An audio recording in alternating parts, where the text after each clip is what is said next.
Eritrean Women's Association of North America. محبر دك أنستيو إريتراويان أب سمن أمريكا. جمعية المرأة الإريترية في أمريكا الشمالية.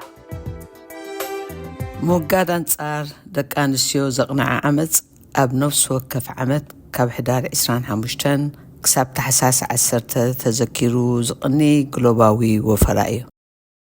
إذن عسر شجشته معلتات من التطاف صوتاوي سرزل وعمت بكل ملكعته نمقوام نيملع علم دمسي يحبر كم نيرتان دك أنسيو محبر وانا كرعتنا تسمعنا أبزاه قرام قصاص زي نساتف طايزي كونون لمن أسعات ببحاده دمسن كسمعا نتبابع.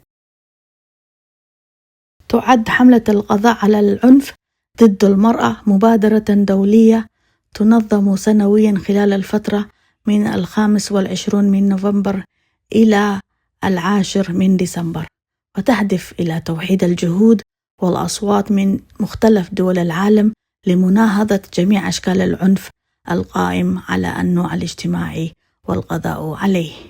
وانطلاقا من مسؤوليتنا الإنسانية وانتماؤنا الوطني، نفخر بصفتنا إريتريين بمشاركة إيوانا جمعية المرأة الإريترية في شمال أمريكا في هذه الحركة العالمية التي تجسد التزام المجتمع الدولي بنشر العدالة والمساواة وتمكين المرأة في كل مكان.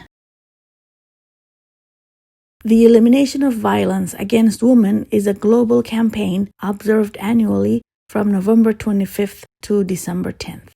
This 16-day period of activism unites voices across the world to confront and end gender-based violence in all its forms.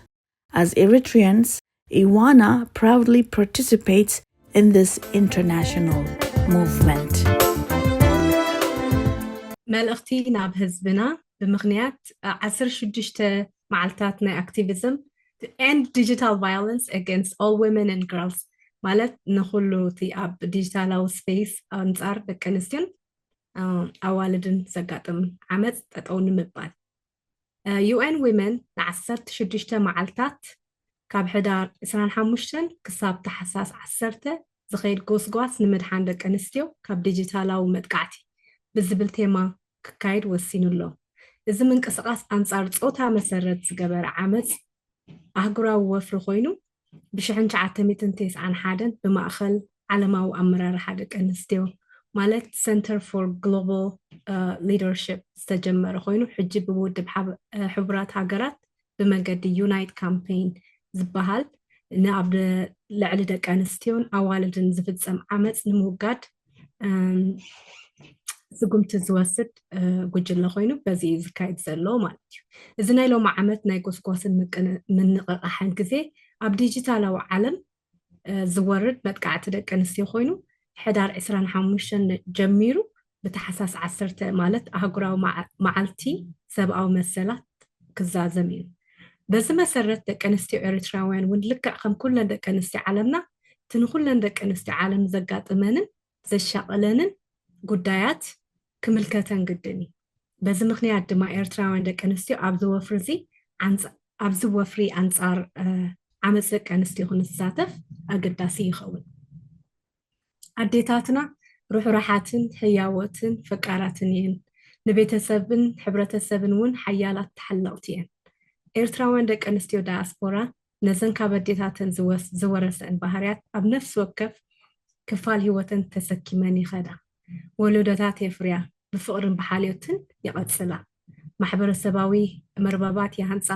ካብ ዓደን ርሒቐን ባህላዊ ልምድታተንን ካልእን ይቐፅላ። ደቂ ኣንስትዮና ነዚ ዘለዎን ሕያውነት ናይ ምሕብሓብ ድሌትን እቲ ኣብ ነዚ ዘለዎን ናይ ሕያውነትን ናይ ምሕብሓብ ድሌትን እቲ ኣብ ኢንተርኔት ዝግበር ዝምድናታትን ስራሓት እውን የንፀባርቆ እየን። ምክንያቱ ዲጂታላዊ ስፔስ ከም መጋውሒ ድምፅን ዝርግሐን ናይ ኩሉ ዕዮታትን ምዃኑ ስለ ዝኣምና እዩ። ኤርትራዊ ባህላዊ ስርዓታት ምስ ስድራቤታዊ ክብሪ ከምኡ እውን ማሕበራዊ ምትሕግጋዝ ዘባራትዕ እዩ። ማሕበራት ዳያስፖራ ድማ ምስ ምስ ሓደስቲ ሕብረተሰባት እናተላመዱ ነቶም ክብርታቶም ክሕልው ብምሉእ ዓቕሞም ይቃለሱ እዮም።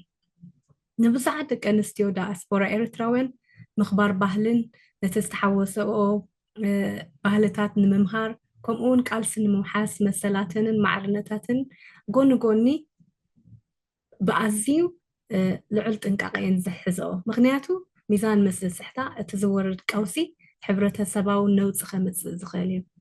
እዞም ባህላዊ ጥንካሬታት እዚኦም ርሕራሒ ትዕግስትን ካብ ግርጭት ናይ ምውጋድ ዝምባለን ንኤርትራውያን ደቂ ኣንስትዮ ኣብ እዋን ዲጂታላዊ መጥቃዕትን ፀለመን ስቕታ ስለ ዝመርፃ ነዚኦም ሕማቕ ተዋሳእቲ ከተባብዕ ብብዝሒ ይረኣዩ።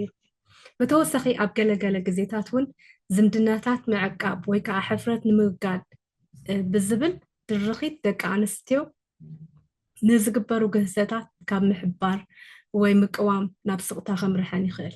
ምናልባት ገለ ካብቶም ዲጂታላዊ ዓመፃት ንምጥቃስ ሳይበር ቡሊን፣ ኦንላይን ሃራስመንት፣ ብዘይፍቓድ ደቂ ኣንስትዮ ፀታዊ ክፋል ኣካላት ዘለዎም ስእልታት ናብ ደቂ ኣንስትዮ ምስዳድ፣ ከምኡውን ውልቃዊ ሓበሬታ ናይ ደቂ ኣንስትዮ ከም ስእሊ፣ ኣድራሻ ወዘተ ናብ ህዝቢ ምዝርጋሕ፣ ብኤኣይ ዝተመስረሐ ስእልታትን ካልእን ብምጥቃም ምፍርራሕን ምድሃልን ከምኡውን ፆታ ተኮር ናይ ፅልኢ ጎስጓሳት ክንጠቅስ ንኽእል።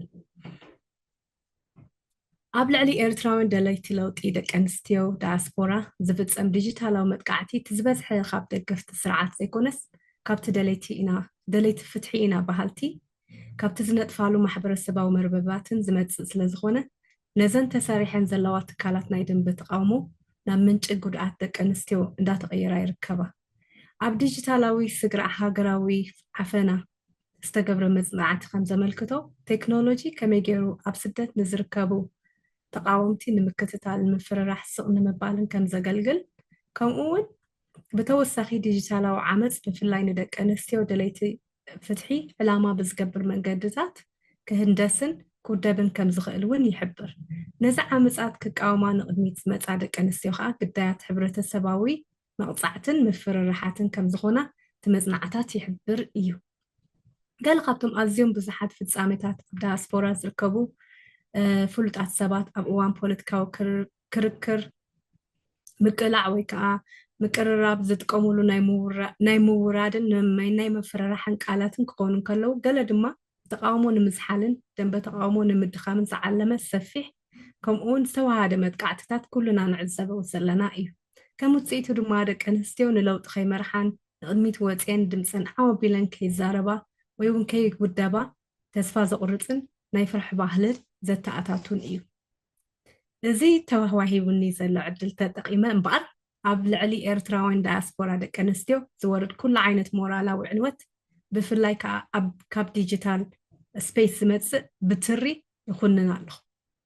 ህዝቢ ኤርትራ ብፍላይ ኣብ ዳያስፖራ ዘለካ ኩልኻ ኤርትራዊ መሰልን ድሕንነትን ኣሓትካን ደቅኻን ዝኾና ደቂ ኣንስትዮ ኤርትራውያን ክትሕሉ ብትሪ ኢላ ኣንቱም ሰብኡትን ኣወዳትን ነዘን ኣብ ዳያስፖራ ዘለዋ ለዋሃት ፅቡቃት ፈቃራት ተባዓትን ኣሕዋትኩም ብፍቅርን ብሓልዮትን ክትጥምትወን ኢላቦ ካብ ኩሉ እቲ ብሰንኪ ፀውተአን ክወርደን ዝኽእል መጥቃዕትታት ብኣካል ይኹን ኣብ ዲጂታላዊ ዓለም ክትሕልውወን ከዓ ደጊመ ኢላቦኩም ኣንትን ደቂ ኣንስትዮ ድማ ንዝኾነ ይኹን ኣብ ልዕሊ ኣሓትክንን ኣዴታትክንን ዝወርድ ፀውታዊ ዓመፅ ብፍላይ ከዓ ኣብ ዲጂታላዊ ዓለም ዝካየድ ብሸለልትነት ከይትሪኦ ኢላቦወክን ከምኡውን ንግዳያት መጥቃዕቲ እቲ ዝድለ ሓገዝ ኣብ ምግባርን ክትጣበቃለን ቁስለን ኣብ ምሕዋይን ሂወተን ናብ ንቡር ምምላስ ክትሰርሓ ኢላቦወክን ንዳያስፖራ ደቂ ኣንስትዮ ካብ ዲጂታላዊ